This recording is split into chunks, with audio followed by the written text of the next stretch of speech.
ಮುಖ್ಯಮಂತ್ರಿಯಾಗಿ ಪದಗ್ರಹಣ ಸ್ವೀಕರಿಸಿದ ಮರುದಿನವೇ ಸಿಎಂ ಡಿಕೆ ಶಿವಕುಮಾರ್ ಹುಮ್ಮಸ್ಸು ಡಬಲ್ ಆಗಿದೆ. ಮೊದಲ ದಿನವೇ ಮೊದಲ ಸಂಪುಟ ಸಭೆಯನ್ನ ನಡೆಸಿ 6 ಯೋಜನೆಗಳನ್ನ ಘೋಷಿಸಿದ್ದ ಡಿಕೆ ಈಗ ಈ ಯೋಜನೆಗಳ ಜಾರಿಗೆ ಮತ್ತೊಂದು ಹೆಜ್ಜೆ ಇಟ್ಟಿದ್ದಾರೆ. ವಿಧಾನಸೌಧದಲ್ಲಿ ಅಧಿಕಾರಿಗಳ ಜೊತೆ ಸಭೆ ನಡೆಸಿದ ಸಿಎಂ ಡಿಕೆಶಿ ವಿದ್ಯಾರ್ಥಿಗಳಿಗೆ ಉಚಿತ ಬಸ್ ಪಾಸ್ ಸೇರಿದಂತೆ 6 ಯೋಜನೆಗಳ ಶೀಘ್ರ ಜಾರಿಗೆ ಖಡಕ್ ಸೂಚನೆಯನ್ನ ನೀಡಿದ್ದಾರೆ. ಇನ್ನು ಭ್ರಷ್ಟಾಚಾರಕ್ಕೆ ಕಡಿವಾಣ ಹಾಕಿ ಅಧಿಕಾರಿಗಳು ನಿಮ್ಮ ಆತ್ಮಸಾಕ್ಷಿ ಒಪ್ಪುವಂತೆ ಕೆಲಸವನ್ನ ಮಾಡಿ, ಆಡಳಿತ ಹಾದಿ ತಪ್ಪಲು ಬಿಡುವುದಿಲ್ಲ ಅಂತ ಡಿಕೆ ಎಚ್ಚರಿಸಿದ್ದಾರೆ.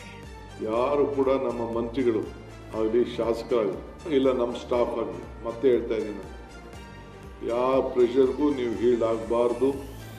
ಕಾನೂನು ಚೌಕಟ್ಟಿನಲ್ಲಿ ಇದ್ರೆ ಮಾತ್ರ ಮಾಡಬೇಕು. Free, fair, corruption free government ಕೊಡಬೇಕು. ಅದಕ್ಕೆ ನಿಮ್ಮೆಲ್ಲರ ಸಹಕಾರ ಬೇಕು ಅಂತೇಳಿ ಅವರಿಗೆ ಮಾರ್ಗಸೂಚಿಯನ್ನು ಕೂಡ ಕೊಟ್ಟಿದ್ದೇವೆ.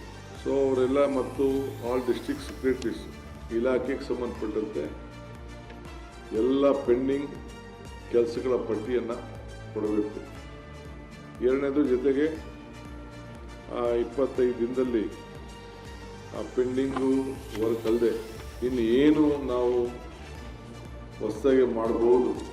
ನಿನ್ನೆ ಏನು ನಾವು ಇಂಪ್ಲಿಮೆಂಟ್ 5-6 ವಿಚಾರ ಹೇಳಿದೋ ಅದಕ್ಕಾಗಲೇ ನಾನು ಒಂದು ಸಪ್ರೇಟ್ ಅವರ ರಿಪೋರ್ಟ್ ಕೇಳಿದ್ದೇನೆ. ಅವೆಲ್ಲ ಕೂಡ ಕಾರ್ಯರೂಪ ಆಗಲಿಕ್ಕೆ ಈಗ ಶುರುವಾಗಬೇಕು. ವಿಧಾನಸೌಧದಲ್ಲಿ ಸಭೆಯನ್ನ ನಡೆಸಿದ ಸಿಎಂ ಡಿಕೆ ಅಧಿಕಾರಿಗಳಿಗೆ ಸಾಲು ಸಾಲು ಎಚ್ಚರಿಕೆಯ ಸಂದೇಶವನ್ನ ನೀಡಿದ್ದಾರೆ.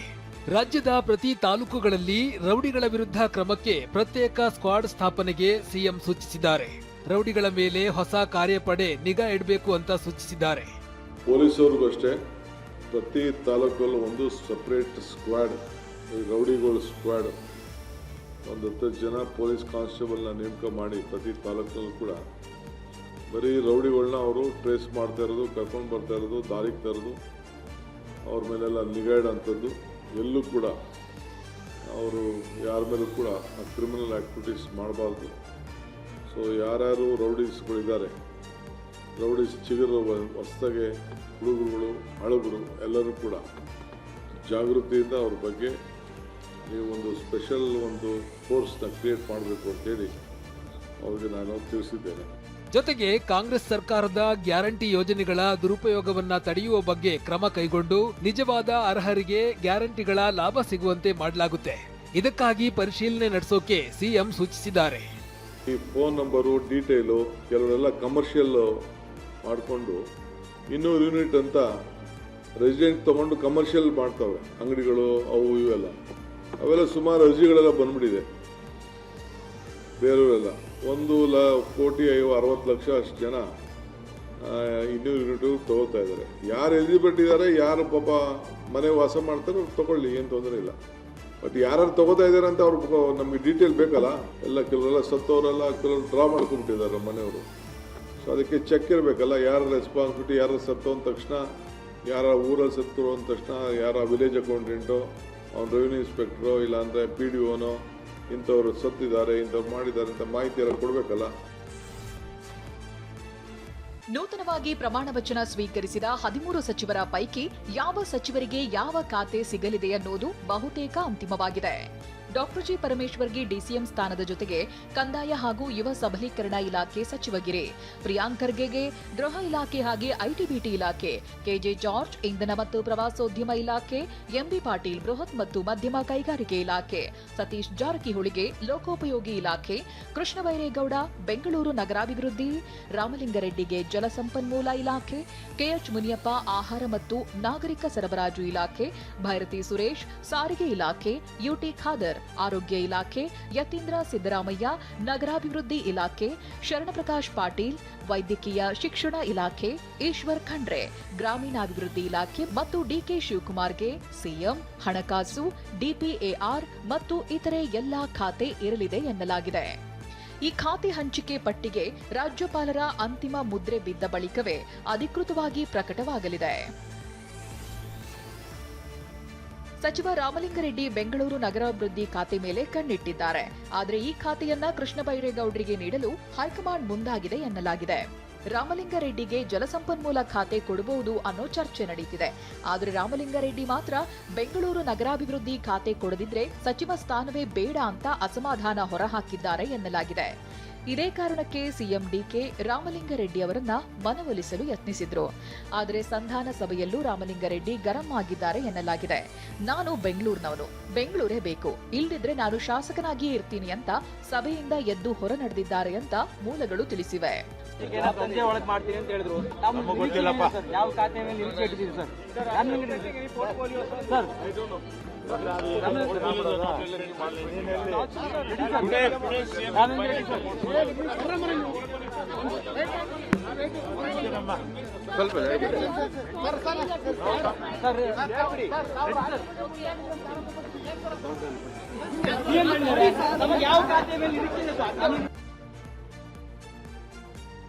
ರಾಜ್ಯ ರಾಷ್ಟ್ರ ಕಾಂಗ್ರೆಸ್ ನಾಯಕರ ಜೊತೆಗೆ ಉತ್ತಮ ಸಂಪರ್ಕವನ್ನ ಇಟ್ಟುಕೊಂಡಿದ್ದ ಬಿಕೆ ಹರಿಪ್ರಸಾದ್ಗೆ ಕೆಪಿಸಿಸಿ ಸಾರಥಿ ಸ್ಥಾನ ಒಲಿದು ಬಂದಿದೆ.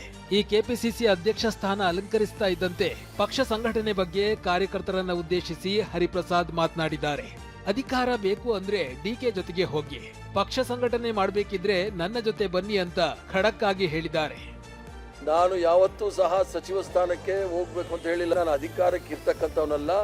ನಾನು ಕಾಂಗ್ರೆಸ್ ಪಕ್ಷದ ಒಂದು ಸಿಪಾಯಿ, ಕಾಂಗ್ರೆಸ್ ಪಕ್ಷದ ಒಂದು ಕಟ್ಟಾಳು. ಯಾರ್ಯಾರಿಗೆ ಅಧಿಕಾರ ಬೇಕು, ಸ್ಥಾನಮಾನ ಬೇಕು, ಅವರೆಲ್ಲ ಡಿ.ಕೆ. ಶಿವಕುಮಾರ್ ಅವ್ರ ಜೊತೆಗೆ ಹೋಗಿ ಯಾರು ಕಾಂಗ್ರೆಸ್ ಪಕ್ಷವನ್ನ ಸದೃಢವಾಗಿ ಬೆಳೆಸಬೇಕು, ಸೋನಿಯಾ ಗಾಂಧಿ ಅವರ ಕೈ ಬಲಪಡಿಸಬೇಕು, ಖರ್ಗೆ ಅವರ ಕೈ ಬಲಪಡಿಸಬೇಕು, ಅವರೆಲ್ಲರೂ ಸಹ ನನ್ನ ಜೊತೆ ಬನ್ನಿ ಅಂತ ಇಷ್ಟೇ ನಾನು ಹೇಳೋದೇ ವಿನಃ ಇದರಲ್ಲಿ ಯಾವುದೇ ಬಣ್ಣ ಇಲ್ಲ. ಎಲ್ಲ ದೃಷ್ಟಿಕೋನದಿಂದಲೂ ಸಹ ನೋಡಿ ಈ ಕರ್ನಾಟಕ ಪ್ರದೇಶ ಕಾಂಗ್ರೆಸ್ ಕಮಿಟಿಯ ಅಧ್ಯಕ್ಷರಾಗಿ ನನ್ನನ್ನು ನೇಮಕ ಮಾಡಿರ್ತಕ್ಕಂಥದ್ದು ನನಗೆ ಬಹಳ ಸಂತೋಷದ ಸುದ್ದಿ. ಈ ಬಾರಿ ಕೆಪಿಸಿಸಿ ಅಧ್ಯಕ್ಷ ಸ್ಥಾನಕ್ಕೆ ಪ್ರಬಲ ಆಕಾಂಕ್ಷಿಯಾಗಿದ್ದ ಸಚಿವ ಸತೀಶ್ ಜಾರಕಿಹೊಳಿ ಕಡೆಗೆ ಸಚಿವ ಸ್ಥಾನವನ್ನೇ ಆಯ್ಕೆ ಮಾಡಿಕೊಂಡಿದ್ದಾರೆ. ಇದಕ್ಕೆ ಕಾರಣ ಕೂಡ ಖುದ್ದು ತಾವೇ ಬಿಚ್ಚಿಟ್ಟಿದ್ದಾರೆ. ಆದರೆ ಸತೀಶ್ 2028ರಲ್ಲಿ ಸಿಎಂ ಆಗೋ ಆಸೆಯನ್ನ ಬಿಟ್ಟಿಲ್ಲ. ಒನ್ ಮ್ಯಾನ್ ಒನ್ ಪೋಸ್ಟ್, ಅದರಲ್ಲೇನ ಆ ಗುಂಪು ಈ ಗುಂಪು, ಅವ್ರ ಕೈ ತಪ್ಪಿಸ್ರು ಇವ್ರ ಕೈ ತಪ್ಪಿಸ್ರು, ಹಂಗೋಯ್ತು ಹಿಂಗೋಯ್ತು, ಏನೂ ಇಲ್ಲ. ಹೋಗಿದ್ದು ಒಂದೇ ಒಂದೇ ಮಾಡೋದಂಡ 2 ತಿಂಗಳಿಂದ ಹೇಳ್ತಿದ್ದಾರೆ ನಮಗೆ, ಇವತ್ತಲ್ಲ 2 ಮಂತ್ಸಿಂದನ ಅದು ನಡೀತಾನೆ ಇತ್ತು. ಒನ್ ಮ್ಯಾನ್ ಒನ್ ಪೋಸ್ಟ್ ಅಂತ ಹೇಳಿದರು. ಸಿದ್ದರಾಮಯ್ಯ ಅವರು ಅಧ್ಯಕ್ಷ ಇದ್ರ ಅಲ್ಲ, ಮುಖ್ಯಮಂತ್ರಿ ಆದರು, ಅಧ್ಯಕ್ಷ ಇಲ್ಲ ಅವರು, ಅಧ್ಯಕ್ಷ ಇಲ್ಲದೆ ಮುಖ್ಯಮಂತ್ರಿ ಆದರು ಅವರು. ಉದಾಹರಣೆ ಸಿದ್ದರಾಮಯ್ಯ ಇದ್ದಾರೆ. ಇತ್ತ ಜಮೀರ್ ಅಹಮದ್ ಸೇವೆ ಶಕ್ತಿ ನಮ್ಮ ಪಕ್ಷಕ್ಕೆ ಅಗತ್ಯತೆ ಇದೆ. ಜಮೀರ್ಗೆ ಸಚಿವ ಸ್ಥಾನ ತಪ್ಪಿಸೋದಕ್ಕೆ ಆಡಿಯೋ ಬಿಟ್ಟಿರ್ತಾರೆ. ಕೊನೆ ಹಂತದಲ್ಲಿ ರಾಜಕಾರಣ ಆಗಿದೆ ಅಂತ ಸತೀಶ್ ಜಾರಕಿಹೊಳಿ ಹೇಳಿದ್ದಾರೆ. ಜಮೀರ್ ಅವರ ಶಕ್ತಿ ಅಥವಾ ಅವರ ಸೇವೆ ಅದು ಅವ್ರ ಸಮುದಾಯಕ್ಕೆ ಇದೆ, ನಮಗೂ ಕೂಡ ಅದು ಅವಶ್ಯಕತೆ ಇದೆ. ಇದ್ದೇ ಇರ್ತದೆ, ಮತ್ತೆ ತಪ್ಪಿಸ್ಲಿಕ್ಕೆ ಇದ್ದೇ ಇರ್ತದೆ. ಇನ್ನೇನು ಮಾಡೋರು ಬಿಟ್ಟು ಮ್ಯಾಗ ಇನ್ನು ಮಂತ್ರಿ ಹೋದ್ಮ್ಯಾಗ ಏನು ಮಾಡೋರು ತೊಗೊಂಡು. ಈಗ ಅವರ ಉದ್ದೇಶ ಸಫಲ ಆಯಿತು. ಇನ್ನು 10 ಬಿಟ್ರೆ ಅಟ್ಟೆ, 100 ಬಿಟ್ರೆ ಅಟ್ಟೆ ಅದು. ಯಾವುದೇ ಜವಾಬ್ದಾರಿ ಕೊಟ್ಟರೂ ನಿಭಾಯಿಸಬೇಕು. ಜನರ ಸೇವೆ ಮಾಡಬೇಕಾದ್ರೆ ಯಾವ ಸ್ಥಾನವೂ ಚಿಕ್ಕದಲ್ಲ ಅಂತ ಸಚಿವಗಿರಿ ಸ್ಥಾನದ ಬಗ್ಗೆ ಪ್ರಿಯಾಂಕಾ ಖರ್ಗೆ ಹೇಳಿದ್ದಾರೆ. ಜವಾಬ್ದಾರಿ ಯಾವುದೇ ಕೊಟ್ಟರು ಕೂಡ ಎಲ್ಲರೂ ನಿಭಾಯಿಸಬೇಕು. ಪಕ್ಷದಿರ್ಬೋದು, ಸರ್ಕಾರದಿರ್ಬೋದು. ಕರ್ನಾಟಕ ಜನರ ಸೇವೆ ಮಾಡಲಿಕ್ಕೆ ಯಾವ ಸ್ಥಾನಮಾನನು ಚಿಕ್ಕದು ಅಲ್ಲ, ದೊಡ್ಡದು ಅಲ್ಲ. ಇತ್ತ ಮಹಿಳೆಯರಿಗೆ ಸಚಿವ ಸ್ಥಾನ ನೀಡಿಲ್ಲ ಅನ್ನೋ ಬಿಜೆಪಿ ಆರೋಪಕ್ಕೆ ಪ್ರಿಯಾಂಕ್ ಖರ್ಗೆ ಖಡಕ್ ತಿರುಗೇಟನ್ನ ಕೊಟ್ಟಿದ್ದಾರೆ. ನಿನ್ನೆ ನಡೆದಂಥ ಸಮಾರಂಭದಲ್ಲಿ ಒಂದೇ ಒಂದು ಮುಖ 50% ಮಹಿಳೆಯರಿದ್ದಾರೆ, 50% ಮಹಿಳೆಯರು. ಕೆಲವು ಜಿಲ್ಲೆಗಳಲ್ಲಿ 51% ಇದ್ದಾರೆ ಮಹಿಳೆಯರು. ಇದು ರಾಜ್ಯದ ಮಹಿಳೆಯರಿಗೆ ಮಾಡದಂಥ ದೋಖ, ಇದು ಮೋಸ. ಕಾಂಗ್ರೆಸ್ ಪಾರ್ಟಿ ಮಾಡದಂಥ ದೋಖ, ಮೋಸ. ಇದಕ್ಕೆ ಆ ಮಹಿಳೆಯರು ಪ್ರತ್ಯುತ್ತರ ಒಂದು ಸಮಯದಲ್ಲಿ ಕೊಟ್ಟೇ ಕೊಡ್ತಾರೆ ಅಂತ ನನಗನ್ಸುತ್ತೆ. Opposition will do anything they want. Let them. Okay, let's do one thing. Let Mr. Vijayendra and Mr. Ashok give way for a lady. All right. Let RSS make Sarsanchalak a woman, and then let them talk to us. Free bus. ರಾಜ್ಯದ ಎಲ್ಲ ವಿದ್ಯಾರ್ಥಿಗಳಿಗೂ free bus. ಇದು CM ಆಗಿ ಅಧಿಕಾರ ಸ್ವೀಕರಿಸಿದ ಮರುಕ್ಷಣ DK Shivakumar ಘೋಷಿಸಿರುವ ಮಹತ್ವದ ಘೋಷಣೆ. ಫ್ರೀ ಬಸ್ ಘೋಷಿಸುತ್ತಿದ್ದಂತೆ ಬೆಂಗಳೂರಿನಲ್ಲಿ ಎನ್ಎಸ್ಯುಐ ಘಟಕ ಪಟಾಕಿ ಸಿಡಿಸಿ ಸಂಭ್ರಮಿಸಿದೆ. ಅಲ್ಲದೆ ಬಸ್ ಚಾಲಕರು ಹಾಗೂ ಪ್ರಯಾಣಿಕರಿಗೆ ಸಿಹಿ ಹಂಚಿ ಸಂಭ್ರಮಿಸಿದ್ದಾರೆ. ಬಸ್ ಫ್ರೀ ಮಾಡಿರುವುದಕ್ಕೆ ಬೆಳಗಾವಿಯಲ್ಲೂ ವಿದ್ಯಾರ್ಥಿಗಳು ಖುಷಿ ವ್ಯಕ್ತಪಡಿಸಿದ್ದಾರೆ. ಇತ್ತ ಮೈಸೂರಿನ ವಿದ್ಯಾರ್ಥಿಗಳು ಸಂತಸ ಹೊರಹಾಕಿದ್ದಾರೆ. ಉಚಿತ ಬಸ್ ಪಾಸ್ಗೆ ಸಿಎಂ ಡಿಕೆಶಿಗೆ ಧನ್ಯವಾದ ತಿಳಿಸಿದ್ದಾರೆ. ಸರ್ ತುಂಬಾನೇ ಒಳ್ಳೆಯದು. ಯಾಕೆ ಅಂತಂದ್ರೆ ಬಸ್ಸಲ್ಲಿ ಓಡಾಡೋದು ನಮ್ಮ ಮಧ್ಯಮ ವರ್ಗದವರು ಮತ್ತೆ ಬಡವರೇ, ಸೊ ಒಳ್ಳೆಯದಾಗಿದೆ. ಹುಬ್ಬಳ್ಳಿ ವಿದ್ಯಾರ್ಥಿಗಳು ಈ ಹಿಂದೆ ಬಸ್ ಪಾಸ್ ಮಾಡಿಸಲು ಪರದಾಡ್ತಿದ್ವಿ, ವಿದ್ಯಾರ್ಥಿಗಳಿಗೆ ಫ್ರೀ ಬಸ್ ಪಾಸ್ ನೀಡಿದ್ದು ಒಳ್ಳೆಯದು. ಫ್ರೀ ಬಸ್ ಸಿಕ್ಕಿದೆ ಅಂತ ದುರುಪಯೋಗ ಪಡಿಸ್ಕೊಳ್ಬಾರ್ದು ಅಂತ ಹೇಳಿದ್ದಾರೆ. ವಿದ್ಯಾರ್ಥಿಗಳು ಅಷ್ಟೇ ರೀ, ಈಗೇನು ಫ್ರೀ ಮಾಡ್ಯಾರಲ್ಲ ಹುಡುಗರಿಗೆ, ಅವರು ಸತ್ಯಕರಿದು ತಮ್ಮ ಕೆಲಸ ಏಟಿರ್ತೈತಿ ಅಷ್ಟಕ್ಕೆ ಯೂಸ್ ಮಾಡ್ಕೋಬೇಕು, ಅದನ್ನ ಬಿಟ್ಕೋರ ದುರುಪಯೋಗ ಪಡಿಸ್ಕೋಬಾರ್ದು ಅಂತ ಹೇಳ್ತೀನಿ. ಚಿಕ್ಕಮಗಳೂರಿನಲ್ಲಿಯೂ ವಿದ್ಯಾರ್ಥಿಗಳಿಗೆ ಉಚಿತ ಬಸ್ ಪಾಸ್ ನೀಡುತ್ತಿರುವುದಕ್ಕೆ ಸಂತಸ ವ್ಯಕ್ತವಾಗಿದೆ. ಜೊತೆಗೆ ಗ್ರಾಮೀಣ ಭಾಗಗಳಿಗೆ ಬಸ್ ವ್ಯವಸ್ಥೆ ಮಾಡುವಂತೆ ಎಬಿವಿಪಿ ಆಗ್ರಹಿಸಿದೆ. ಬಸ್ಸಿನ ಸಮಸ್ಯೆ ಮೂಲತಃ ಏನಾಗ್ತಿದೆ ಅಂದರೆ, ಈ ಹಳ್ಳಿಗಾಡಿನ ಪ್ರದೇಶ ಬರೋ ವಿದ್ಯಾರ್ಥಿಗಳಿಗೆ ಟೈಮ್ ಟು ಟೈಮ್ ಬಸ್ ಇಲ್ಲ. ಫ್ರೀ ಬಸ್ ಪಾಸ್ ಕೊಟ್ಟಿರೋದು ಒಳ್ಳೆ ವಿಷಯನೇ, ಆದರೆ ಟೈಮ್ ಟು ಟೈಮ್ ಬಸ್ ಇದ್ದ ಕಾರಣ ಇವಾಗ ಎಕ್ಸಾಮ್ ಟೈಮ್ ಬೇರೆ ತುಂಬ ಸಮಸ್ಯೆ ಆಗ್ತಿದೆ. ಇನ್ನು ರಾಜ್ಯದ ವಿದ್ಯಾರ್ಥಿಗಳಿಗೆ ಉಚಿತ ಬಸ್ ಪಾಸ್ ನೀಡೋ ಬಗ್ಗೆ ಸಿಎಂ ಡಿಕೆ ಶಿವಕುಮಾರ್ ಘೋಷಣೆ ಬೆನ್ನಲ್ಲೇ ಈ ಕುರಿತು ಸಾರಿಗೆ ಇಲಾಖೆ ಅಧಿಕೃತ ಆದೇಶ ಹೊರಡಿಸಿದೆ. ಕ್ಯಾಬಿನೆಟ್ ನಿರ್ಣಯದಂತೆ ಅಧಿಕೃತ ಆದೇಶ ಹೊರಡಿಸಲಾಗಿದೆ. ಡಿಕೆ ಶಿವಕುಮಾರ್ ನೂತನ ಮುಖ್ಯಮಂತ್ರಿಯಾದ ಖುಷಿಯಲ್ಲಿ ಯೂತ್ ಕಾಂಗ್ರೆಸ್ ಕಾರ್ಯಕರ್ತರು ಸಂಭ್ರಮಾಚರಣೆ ಮಾಡಿದ್ದಾರೆ. ಮಂಡ್ಯದ ಸಂಜಯ್ ವೃತ್ತದಲ್ಲಿ ಪಟಾಕಿ ಸಿಡಿಸಿ ಸಿಹಿ ಹಂಚಿ ಸಂಭ್ರಮಿಸಿದ್ದಾರೆ. ಇತ್ತ ಗದಗ ಜಿಲ್ಲೆ ಮುಂಡರಗಿ ಪಟ್ಟಣದಲ್ಲಿ ಡಿಕೆ ಶಿವಕುಮಾರ್ ಅಭಿಮಾನಿಗಳು ಬಾಡೂಟದ ವ್ಯವಸ್ಥೆಯನ್ನ ಮಾಡಿದ್ದರು. ಎಗ್ ರೈಸ್ ಅಂಗಡಿ ಮಾಡಿಕೊಂಡಿದ್ದ ಅಭಿಮಾನಿ ನಿಂಗರಾಜ್ ನಿಂಬಣ್ಣನವರ್ ಎಂಬಾತ ಸುಮಾರು 50,000 ಹಣ ಖರ್ಚು ಮಾಡಿ ಚಿಕನ್ ಹಾಗೆ ಮಟನ್ ಊಟದ ವ್ಯವಸ್ಥೆಯನ್ನ ಮಾಡಿಸಿದ್ದ. ನಮ್ಮ ಡಿಕೆ ಶಿವಕುಮಾರ್ ಅವರು ಸಿಎಂ ಆಗಿದ್ದಕ್ಕೆ ನನಗೆ ಇವತ್ತು ಖುಷಿಲಿಂದ ಅಭಿಮಾನಿಯಾಗಿ ಅವರಿಗೆ ಇವತ್ತು ಬಾನೂಟ ಇಲ್ಲಿ ಜನರಿಗೆ ನಾನು ಊಟ ಹಾಕ್ತಿದ್ದೀನಿ.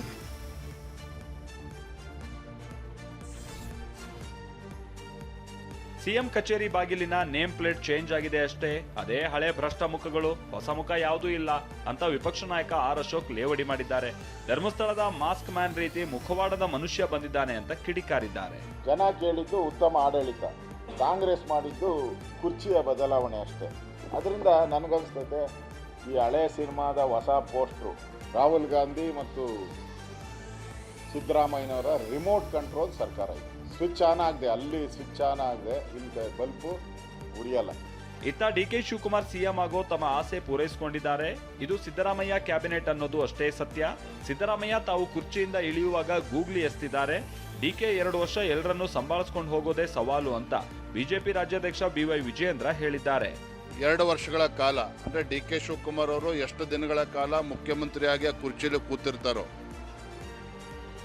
ಎಲ್ಲರನ್ನೂ ಕೂಡ ಸಂಭಾಳಿಸ್ಕೊಂಡು ಸರಿದೂಗಿಸ್ಕೊಂಡು ಹೋಗ್ತಕ್ಕಂಥ ಸವಾಲಿನಲ್ಲೇ ಅವರು 2 ವರ್ಷಗಳನ್ನು ಕಳೀತಕ್ಕಂಥ ಕೆಲಸ ಆಗ್ತದೆ.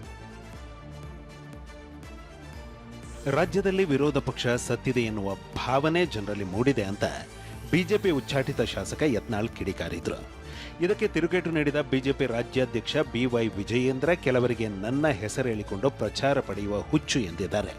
ಅಲ್ಲದೆ ಅಂಥವರ ಬಗ್ಗೆ ನಾನು ಮಾತನಾಡಲು ಹೋಗಲ್ಲ ಅಂತ ಪರೋಕ್ಷವಾಗಿ ಚಾಟಿ ಬೀಸಿದ್ದಾರೆ.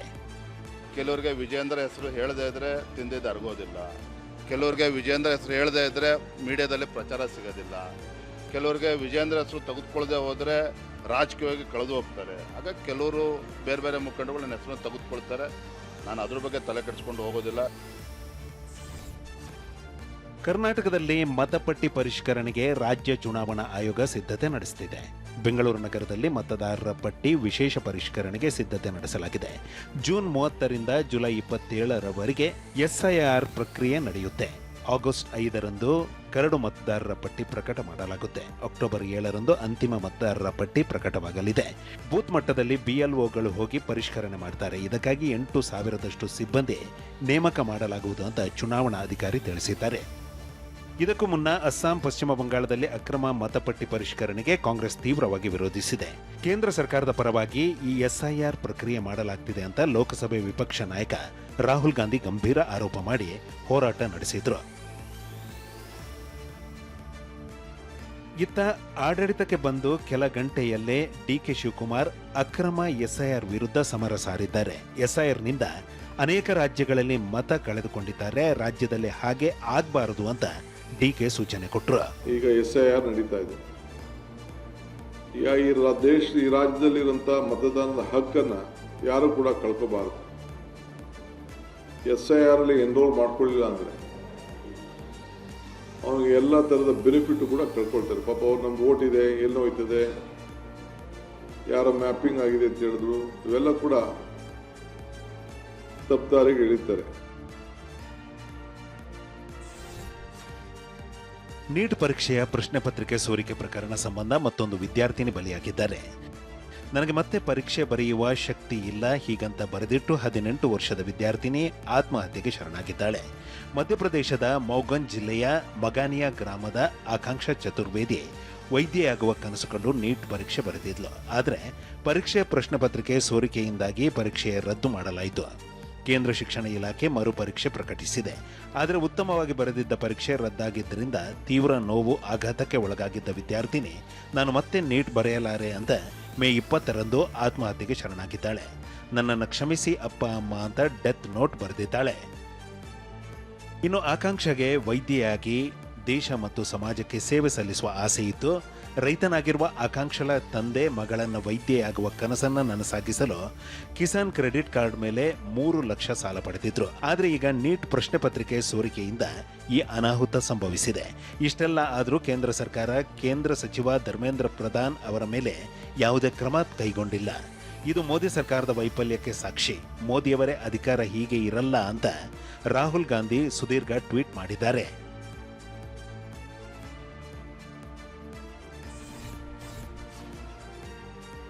ರಾಜ್ಯಸಭೆ ಚುನಾವಣೆಗೆ ಕಾಂಗ್ರೆಸ್ ಮತ್ತು ಬಿಜೆಪಿ ಅಭ್ಯರ್ಥಿಗಳ ಪಟ್ಟಿ ಬಿಡುಗಡೆ ಮಾಡಿದೆ.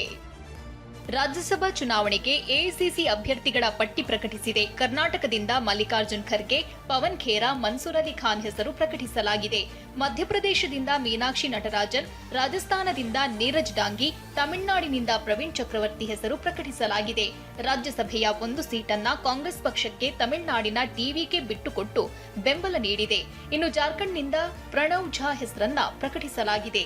ಜೊತೆಗೆ ಶುಕ್ರವಾರ ವಿಧಾನಸೌಧದಲ್ಲಿ ಎಐಸಿಸಿ ಅಧ್ಯಕ್ಷ ಮಲ್ಲಿಕಾರ್ಜುನ್ ಖರ್ಗೆ ನಾಮಪತ್ರ ಸಲ್ಲಿಸಲಿದ್ದು, ರಾಹುಲ್ ಗಾಂಧಿ ಖರ್ಗೆ ನಾಮಪತ್ರದ ವೇಳೆ ಸಾಥ್ ನೀಡಲಿದ್ದಾರೆ. ಮತ್ತೊಂದೆಡೆ 5 ರಾಜ್ಯಗಳ 11 ಸ್ಥಾನಗಳಿಗೆ ಬಿಜೆಪಿ ಅಭ್ಯರ್ಥಿಗಳ ಹೆಸರು ಘೋಷಿಸಲಾಗಿದೆ.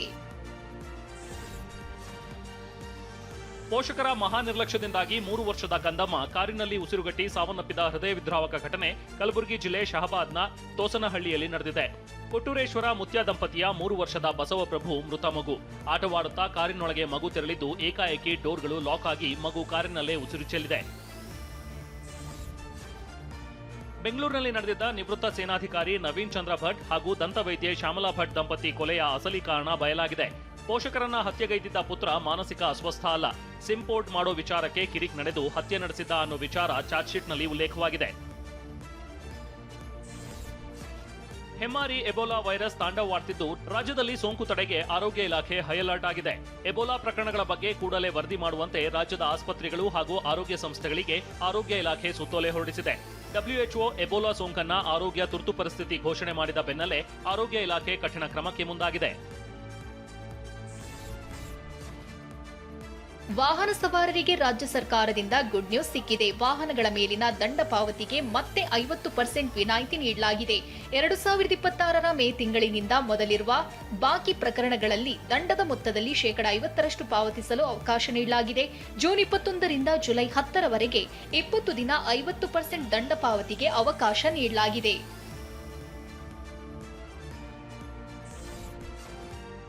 ಬೆಂಗಳೂರು ಮೂಲದ ರಾಜೇಶ್ ಎಕ್ಸ್ಪೋರ್ಟ್ಸ್ ಲಿಮಿಟೆಡ್ ಕಂಪನಿಯ ಮೇಲೆ ಸೆಬಿ ನಿರ್ಬಂಧ ಹೇರಿದೆ. ಬೆಂಗಳೂರು ಮೂಲದ ಕಂಪನಿಯ ಸಿಇಒ ಹಾಗೂ ಪ್ರಮೋಟರ್ ರಾಜೇಶ್ ಮೆಹ್ತಾ ಅವರಿಗೆ ಸೆಬಿಯ ಮುಂದಿನ ನಿರ್ದೇಶನ ಬರುವವರೆಗೆ ಯಾವುದೇ ವ್ಯವಹಾರ ಮಾಡದಂತೆ ಸೂಚಿಸಲಾಗಿದೆ.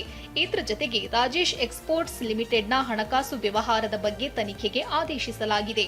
ಈ ಸಂಬಂಧ ಹೊಸ ಆಡಿಟರ್ಗಳನ್ನ ಸೆಬಿ ನೇಮಿಸಿದ್ದು, ಈ ತನಿಖೆಯು ಪೂರ್ಣವಾಗುವವರೆಗೆ ಯಾವುದೇ ವ್ಯವಹಾರ ಮಾಡದಂತೆ ಸೂಚಿಸಲಾಗಿದೆ.